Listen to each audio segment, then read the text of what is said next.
So, meron tayo dito Hyundai i10 na 2014 Matic. So, ito legit. Yung bahay nila sir, laki. So, yan legit.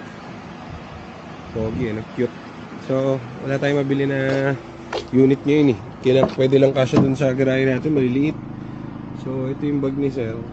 Mamaya papakita ko sa inyo si sir. Okay naman. May naghahanap sa amin kasi nito. So, pinuntahan na lang din namin. Wala kami mabiling unit na may makabili ng malalaking unit kasi hindi kasya pa dun sa garahe. So, ito, cute. Pwede natin bilhin ngayon. Ito legit, all papers, goods. Andiyan yung papers? Okay, sir. Mamaya, tingnan natin yung papers. Nakabili na kami. Ito, kay sir talaga nakanin yung kotse. Kaya, all good. Sula natin yung Fiesta. So, meron din silang EcoSport eh. So, pinapacheck sa amin.